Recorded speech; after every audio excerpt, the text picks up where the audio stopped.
Alright, this is Anthony F. from AreYouAnAndroid.com. Here I am with two phones, two of the latest phones that are out that are well priced. On the left, we have the humongous Blue Studio 5.3 that you can buy outright for around 250 bucks. Gingerbread 2.3 on there, 5.3 size screen. And here on the right, we have the T-Mobile Samsung Galaxy S Blaze 4G. We want to thank T-Mobile, of course, for allowing us to review one of these. Now, the Blaze, it's rather new. It just came out this past March.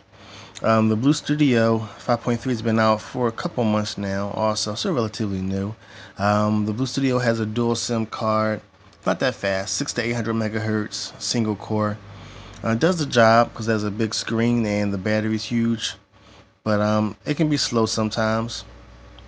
The Samsung, however, Galaxy S Blaze 4G is dual core. It is actually a Snapdragon 1.5 gigahertz dual core processor, so that's pretty cool. Um, the screen is pretty good. This actually is a display size of 3.9, so that's almost 4 inches.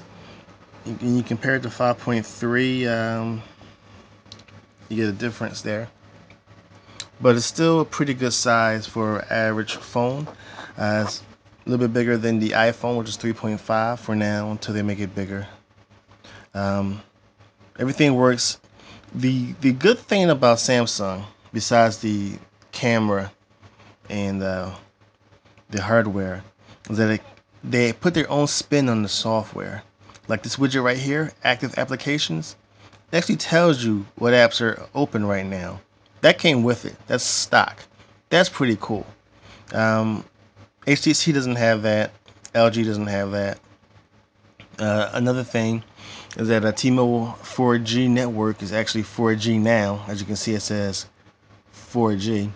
So that's good. Compared to the Sprint 4G phones that we've tested, and right now Sprint doesn't have 4G in the Philadelphia area, so it's like, as great as future proof, but I'm paying extra for 4G hardware that I can't benefit from.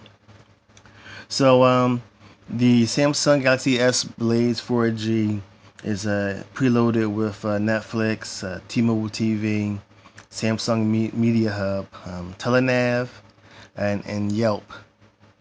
We already talked about the design. It's a carbon black finish. Of course, you're used to it by now. It's a Samsung, so it's for a little bit cheap. It's a little bit cheap, but it's Samsung, so the screen is great. Kind of makes up for that. 2.3.6 gingerbread, as we mentioned. So Sidecar, if you like Sidecar, works on this one. Sidecar does not work on this one, as well as Screencast, because this is not 2.3.6. This is a 2.3 point lower version of Gingerbread.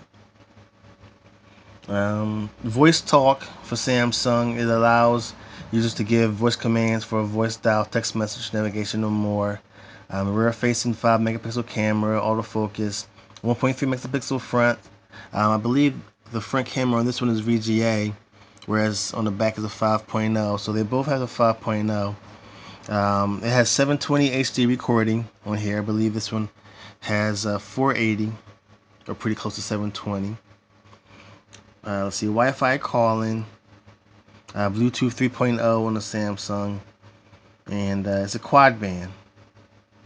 So basically, you can go anywhere with this as a world phone.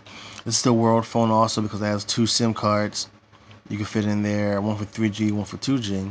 So they're both pretty good.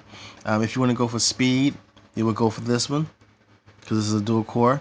If you want to go for size, if you need real estate, then there will be the Blue Studio because it has that 5.3 screen like the Samsung Galaxy Note. Only it doesn't have the software, which would be nice. So this is Anthony F here, just testing or comparing the Samsung Galaxy S Blaze 4G with the Blue Studio. Blue Studio is around $260, I believe. Buy it outright. No service plan, no 2-year contract. You just buy it, it's yours. Pop in your SIM card. Samsung Galaxy X4G is available now for about $149. Of course, that's with a new contract, 2 years. So you're kind of tied to it. But if you're used to that, then it won't be a big deal for you.